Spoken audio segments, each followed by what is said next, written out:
This Per- conference will now be recorded.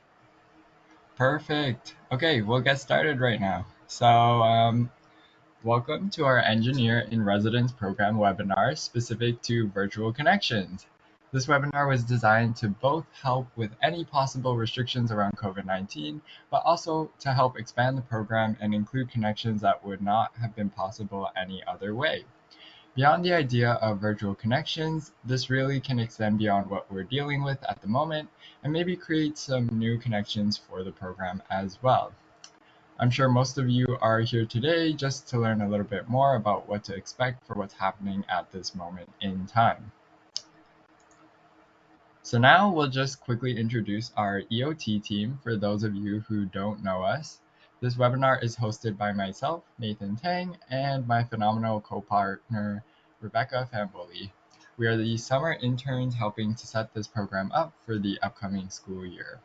We are both studying mechanical engineering at the University of Waterloo and the University of Guelph, respectively.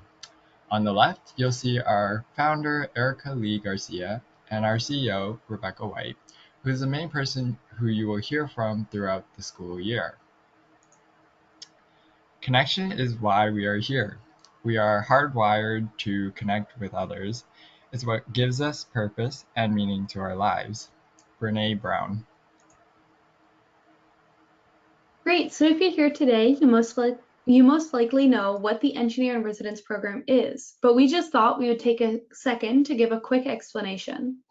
The Engineer in Residence program is our engineering outreach program run by Engineers of Tomorrow. We believe it is really important to try and acknowledge that this program was actually founded by the Professional Engineers of Ontario, or PEO, as many of you know them. It was founded in 1998, so it's been around for some time now, and very simply put, the program pairs engineers with schools to go and do presentations and activities and really just inspire those students in the areas of science, technology, engineering, and math, or STEM, as many of you are likely familiar with that acronym. We know most students grow up, and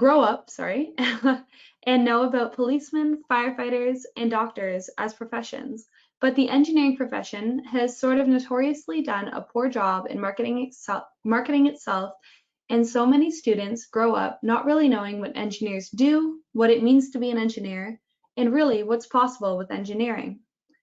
Through this program, we are really hoping to change that. We can bring role models into the classroom and create really positive experiences for those students through fun, hands-on activities using inclusive and strategic messaging and creating some engagement. Now we'll just go over some pretty standard logistics for the EIR program. One of the key ways to set yourself up, the students, and the teacher up for success for the year is to start off by defining expectations, making sure they are clear. This has been a common theme throughout our successful partnerships in the past, and it really drives home the point of communication being essential. You can try setting some goals, such as trying to hit the target of meeting once a month or maybe once every 6 weeks. How that is going to work and what it is going to look like. You can also discuss what you're going to bring into the classroom and how to keep the content relative to the class. We're here to support you in this work, and we're not going to tell you the way that you have to do it because the program is very moldable to fit all different circumstances. We are here to guide you and help you figure out what's going to work for you as a partnership between your engineer and the teacher to find out what works best for the both of you. Another best practice we've seen work really well is when you can set plans out for the whole school year. This is a pretty unique program, and you've been matched up for the whole year, so it means that you have a lot of opportunities to connect in different ways. Mapping that out for the year can really help with preparations, whether that's figuring out all your dates for the whole year or breaking down what you'll run through at each visit. It can really help keep the program on track. Another great way to have a successful partnership is to figure out the best method of communication, whether that's by email or phone, as well as the frequency. Generally speaking, the EIR experience is designed to support hands-on activities. We like to use messaging strategies that talk about the societal impact of engineering. There are a variety of resources available on our website, eir.ca, under the Resources tab. We continue to update the page as we get new resources throughout the year. We also would like to ask that if the year is not going as expected, please let us know. Send us an email. There are just over 300 matches this year, so there are many more of you than there are of us. We really rely on you to contact us if you need our involvement. Great, so now we are just going to go over our goals for today and identify some of the challenges of working in a virtual environment, and then figure out ways that we can overcome these challenges. Then we will spend some time and focus on how to create these virtual connections between the EIRs, the teachers, and the students. Our goal at Engineers of Tomorrow is to really create positive experiences, and we know we can do that in a virtual environment as well. So here are the 5 most common challenges that are seen when you're working in virtual teams or working in that virtual environment. We'll talk about building trust, maximizing process gains, overcoming feelings of isolation around working in that virtual environment, balancing the technical and interpersonal skills, and then how to effectively recognize and assess performance through a virtual connection. So first off, building trust is a really important one to start with because it really sets the tone for the whole school year and program. As we said before, this is not a one and done kind of experience, and these partnerships have been set up for the whole year. So we really want to do our best to get things started off on the right foot so that we have a smooth year and can support each other and the students in the best way possible. With virtual environments, there's that added layer of how to build trust. Trust is made up of 2 components, character and competence. Character is how we go about getting results, how we portray our motivations, how they align with our values, and how caring we are along the way. Competence is more about our abilities to actually deliver the results based on our training, knowledge, and skill set.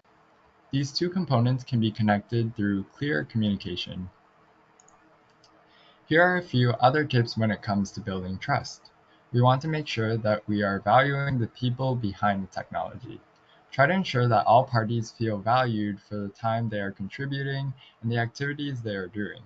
A lack of transparency can slow down a team, so again, coming back to trust, try to keep your communication clear so that no one feels like they are out of the loop or feel as though they are not being heard. You also need to let the other member know if you are feeling left out within the match or would like to have more information. This can also help to reduce any uncertainty within the match. Uncertainty can continue to fuel anxiety and frustration within the match, so clear communication again can help to keep this at a minimum. You also want to ensure that you have a way to manage any conflict or disagreement within your match and develop normal expectations like how often you will communicate and what each member of the team expects from one another. Great, so within your match, you want to find a way to work together in the best way possible so that you can be efficient and productive. That's going to look a little different for everyone and will be individual to each group. But again, talk about it, ask how you can support your teacher partner or your engineer partner, and how you can help be more efficient in that time that you have when you're online. For example, maybe there are things you could do offline to prepare which could make meetings go smoother. Through a virtual match, EIRs might be feeling a bit more isolated because they're not right up in front of a class. They're not connecting with the students in person, and vice versa. Teachers and students might feel a bit more disconnected from their engineer just due to the separation. These are real feelings and can affect the experience of the program. To help with this, we can't say it enough, talk to each other. That strong connection between the teacher and the engineer is going to translate to the class. If there's any tension, the kids are going to pick that up and they're going to know something's not quite right. So start investing in your working relationship, and hopefully this will translate into a great experience for the class. Now we will cover just a few basic logistics here. When possible, try to connect, maybe over the phone or even a video call.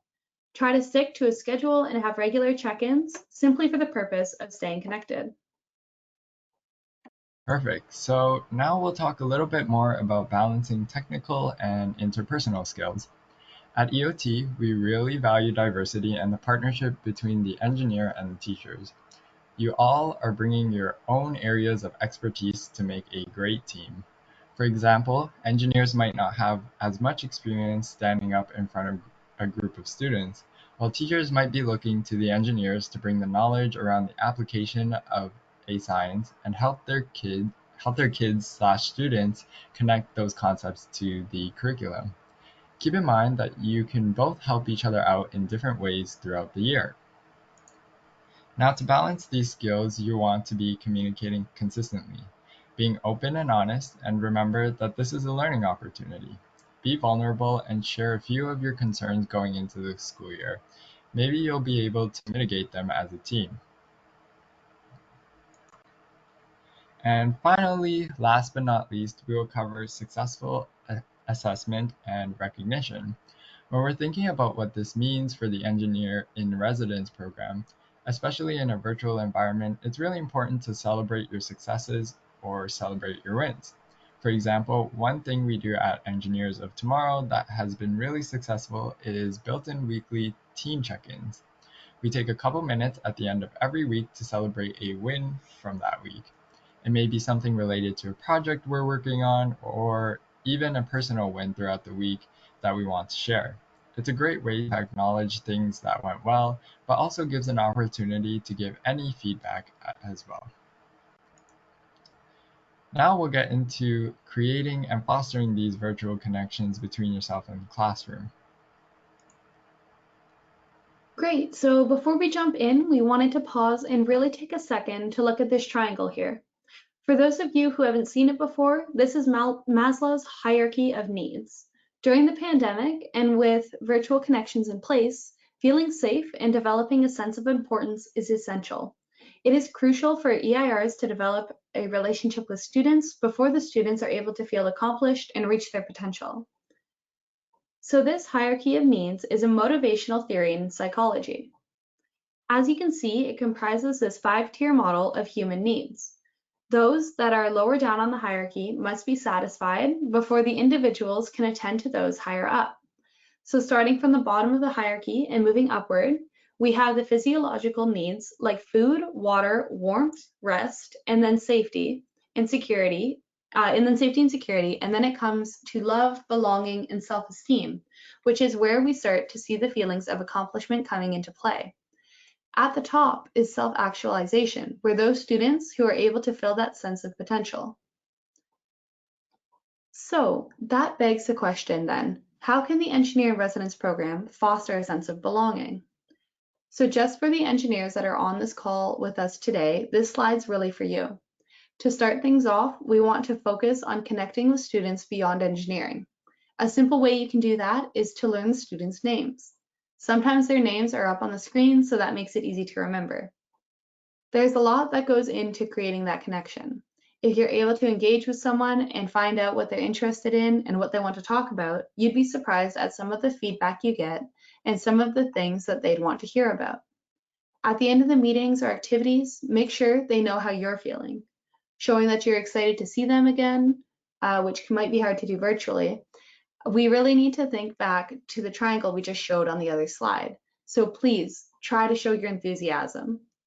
We need those students to feel connected and involved so that we can build up that sense of trust.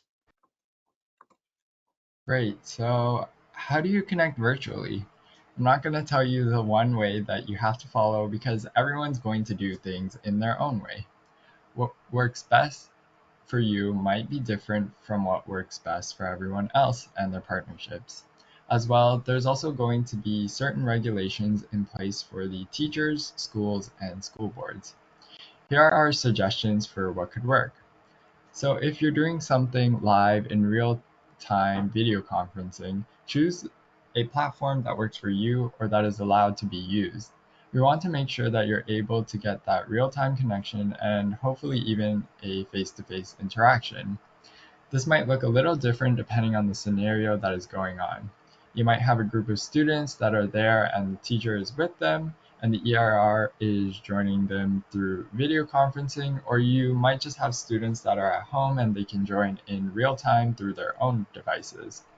So video conferencing for real-time connection is great, but don't dismiss recorded videos too.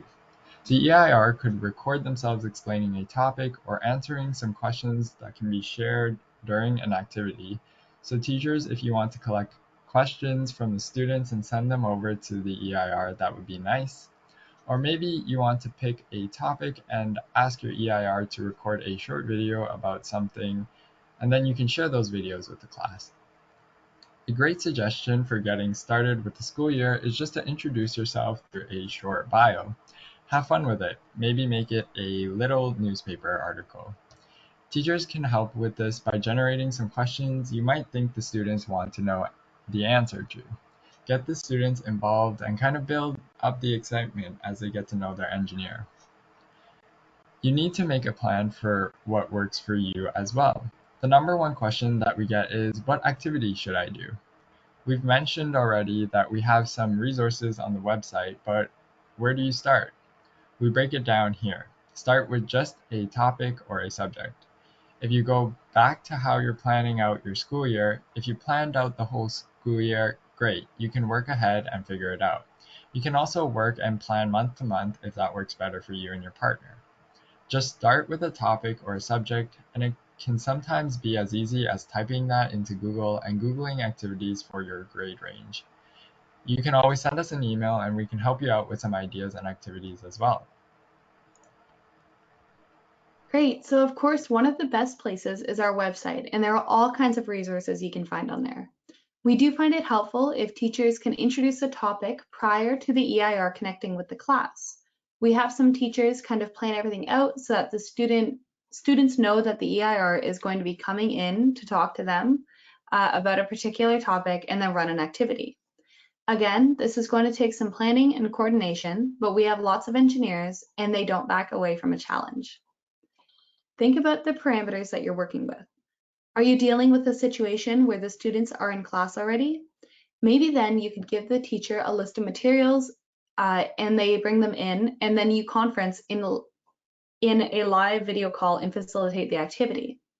Or maybe the teacher runs the activity and there's some questions that come out of it, and you can support that through a recorded video if the students are at home. You're going to have to think about what materials they would have available to them in their homes and backup plans for if and when they don't maybe have access to those materials and what they can look like. I'm very confident that you can figure something out. Finally, it is very important to follow up with the class and follow up with each other. This is new for all of us, so please discuss what worked well and what you might need to change. Again, because you're matched with each other for the whole school year, we have opportunities to tweak, adjust, and pivot if needed. Please keep those lines of communications open and that feedback open. We do have a LinkedIn group chat for the Engineer in Residence program. This is an excellent way for engineers to engage and share their best practices, resources, and ideas. Kind of going back to the idea, this is pretty new for everybody. Things might not be perfect, so we want to focus on these challenges and problems so that we can overcome them and grow. A growth mindset is a concept that we really love to share with as many people as we can. I'm sure most of the teachers on the call today have come across a growth mindset and are actively using it. It's the idea that your abilities aren't fixed and you can grow and continue to develop. So a quick summary here. There are challenges to working on virtual teams. We know that, but we know you can overcome them. Communication is key to building trust between everyone involved. Encourage virtual connections between the engineers and the students through video calls, recorded calls, and written bios. It's good to get creative with it and then be willing to learn from the failures and figure out what works for you and for everyone involved. Yeah, exactly. As well, I think Becky has put a link to the Library of Lessons, which is our very new tool. It can be sorted and filtered by activities, and they're adaptable for both online and virtual. Yeah, and so great. Now, I guess this is the end of our formal presentation, and we'll be taking questions for now. If there are any questions that you guys have, please feel free to type them in the chat or unmute to ask. Hi, Rebecca. Hi, Nathan. Can you hear me okay? Yes, we Yep, we can can. hear you. I just wanted to hop on. First of all, thank you so much. That was an amazing presentation. Lots of great tips in there. But I just wanted to expand on one of the things I think you maybe mentioned it, Nathan, about recording video recordings of particular subjects. Amazing idea. But just wanted to take that idea even a little further and let you know that that library of lessons is a living document, a living platform, maybe is a better way to say it. So if you do create a video, please share it with us and we'll add it into the library. It can be great for others to use as well.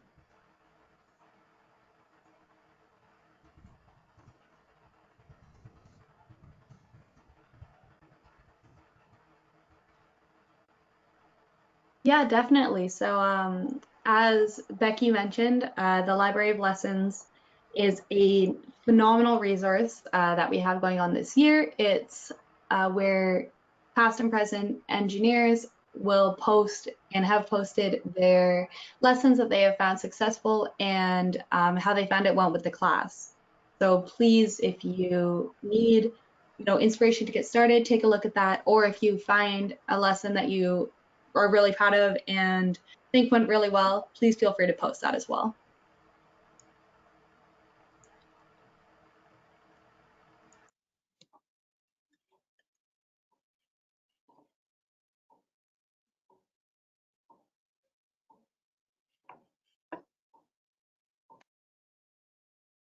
Okay, perfect. I guess since there are no questions for us at the moment, if later down the road, if any of you have any other questions, feel free to email us and we'd be happy to answer them for you. And yeah, so we're definitely here to support you in any way that we can. And follow us on Instagram, join the conversation on LinkedIn, and you can also find us on Twitter and Facebook as well as YouTube. And just a quick reminder that we do have a kickoff event that's happening in September. I guess a slide went missing. However, if any of you are interested and want to learn more about it, we already have quite a lot of people signed up, so it'll be a very fun event to get to network and yeah, see what the program is all about. And if that's the case, that's all we have for you today. Thank you so much for joining us. Thank you, everybody. Thank you, guys. Thank you.